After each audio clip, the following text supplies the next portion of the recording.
Alright, today is October 1st, which kicks off the spooky season, and what better way to start than with showcasing the living vampire Morbius. Now, this isn't a full showcase, it is mainly just an Alliance War showcase with like some extra Battlegrounds fights on top of it, but he is so good for this tactic because the way he does damage, which is like through burst, it is perfect for the Alliance War health pools. Like, he works really well in pretty much all of these scenarios. And just look at this damage that we're about to do here. She goes for the heavy attack, we drop the SP2, and that's a 200,000 plus SP2, and this fight was like 20 something seconds. That's like the average for Morbius against a path fight. And yeah, like the rotation just works perfectly for these type of health pools. But yeah, now we have this next path fight here. This is an America Chavez, and this Alliance War tactic is mainly Mystic and Mutant Defenders. Of course, Morbius is a science character, so he is really good versus those Mystic Defenders. And yeah, the tactic, what the attack tactic does is whenever you inflict 5 debuffs that aren't stun, you place a heal block on the opponent. And essentially what happens is, the defenders, they will get regen pretty often throughout the fight, and so you want to have a heal block or like a petrify, and Morbius has both with the tactic, so yeah, he is just really good at canceling out the whole entire thing. And while I was talking, he did the fight in like 20 something seconds, so yeah, like I said, it's just standard Morbius stuff.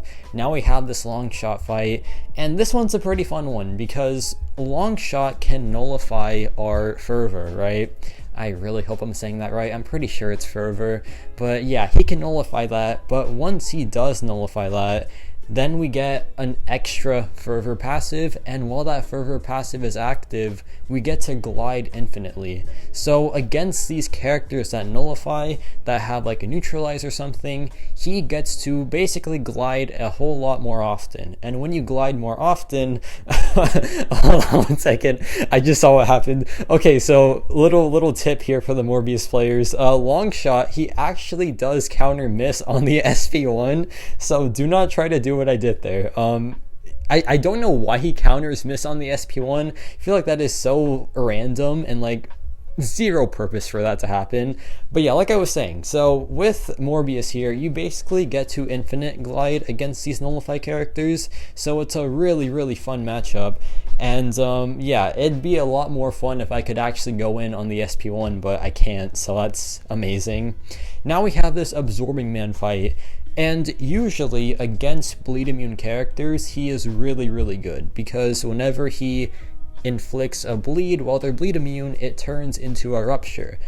So against fully bleed immune characters, he is fantastic, right? Since it just turns into ruptures and he can inflict them pretty easily, right? But against Absorbing Man, he isn't always bleed immune. So he's gonna get like there's gonna be like a moment in time where he isn't bleed immune, so you just inflict the bleeds regularly, but then he drops the SP1, right? And when he drops the SP1, they don't turn into ruptures, they just go away. So that's not fun, and it prolonged the fight here, so I have to drop the SP2, and that just wastes time, because when it's below 10 ruptures or bleeds, it's not a guaranteed crit, which is frustrating, but that's okay, because yeah, we just have to get to one more SP2, and here we do that. We drop the relic into the SP2 now, and of course it crits for like how much damage? A lot of damage, 200,000 plus. And yeah, that was way overkill obviously, but that's fine. But now we have this Claire fight here, and yeah, as you can see, a lot of path fights throughout this video, but like I said before, he was kind of designed for path fights, or like that's why he is so good in Battlegrounds. I was gonna say that's why everyone uses him there, but no one really uses him there except for me in the top tiers. But man, they are missing out. He is such a monster, like genuinely such a strong Battlegrounds attacker. But yeah, here's a fun interaction. So whenever we inflict our ruptures, she gets power gain, right? Because she is immune to the bleed first and then the rupture. But then, yeah, we have the petrify, so she just never gains power, and that's like a 20 something second fight. Now we have this Ebony Maw mini boss. This is polka dot power and stunning reflection, so not too shabby. The game plan here is to power start 1 to get that immediate power gain, and then after that we can just go for the bleeds, and those bleeds give us a good chunk of power over time. And yeah, now we get to go to the SP2, drop that, and it won't one-shot him, but it'll be pretty dang close. And additionally, with the tactic here, we counter miss while they are heal blocked, and as you can see, Morbius inflicts the heal block very easily, so we are just chilling. So the falter does nothing except heal us. So yeah, pretty good fight for Morbius overall. There he inflicts the degen onto us, that is okay. I think we regen a bit from the degen, so that's nice. Okay, I lied. It's actually the brute force node that we heal from, because the brute force node, it is actually direct damage despite, you know, looking like a degen. So yeah, Morbius counters any direct damage, so like that includes bleed, poison, and of course you got the like degen type of direct damage, but like actual degen he does not counter, but he still counters his fight very dang well. And yeah, one of the better options for that fight. And that was still a pretty fast fight. Like that was under a minute, and that was like multiple SP2s, or like one SP2 and then like some work afterwards. But now we have this Rintra fight here, and remember when I said that against these neutralized characters he gets the infinite glide?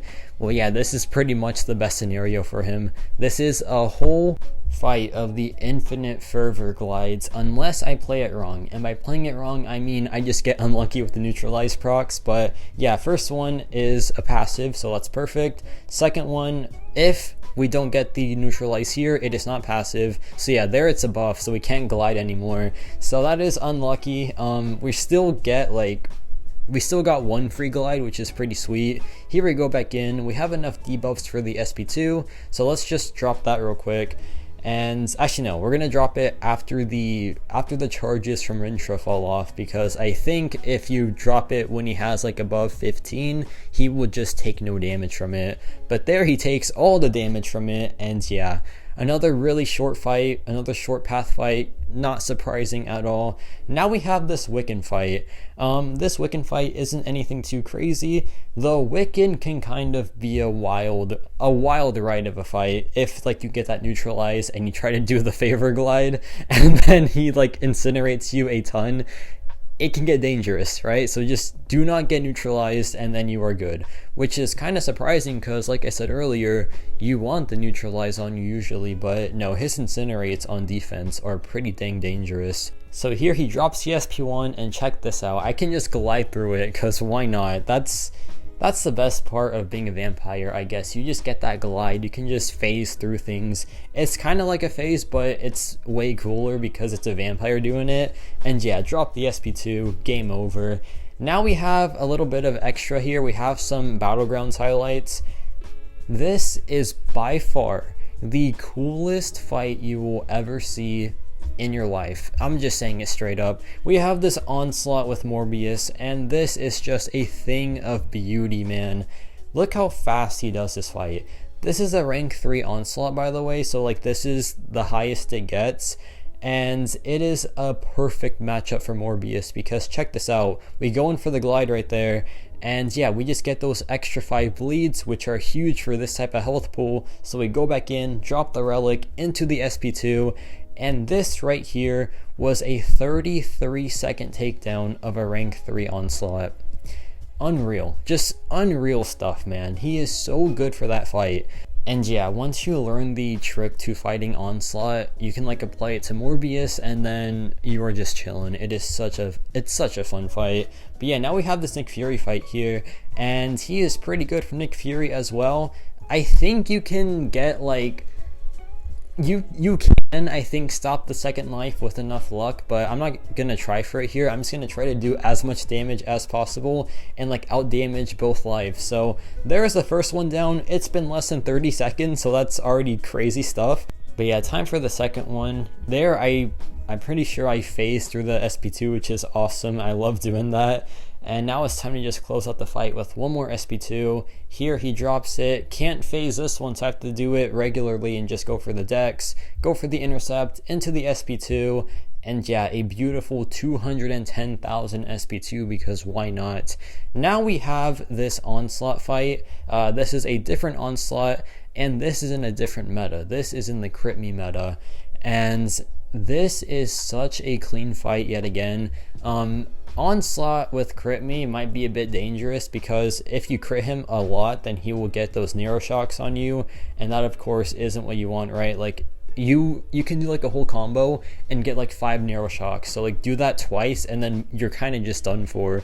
But with Morbius here, he doesn't have to crit until the SP2. Like his basic hits do like 0 damage, I feel like. So yeah, you do not have to crit until it's like really time to.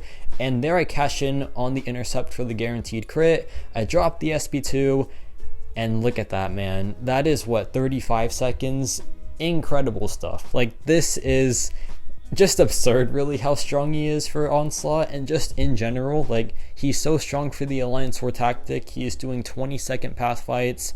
Morbius is such a machine. He is such a good champion, and yeah, it's the best way to kick off the spooky season. So let me know your thoughts on rank 3 Morbius, and yeah, that's about it for me.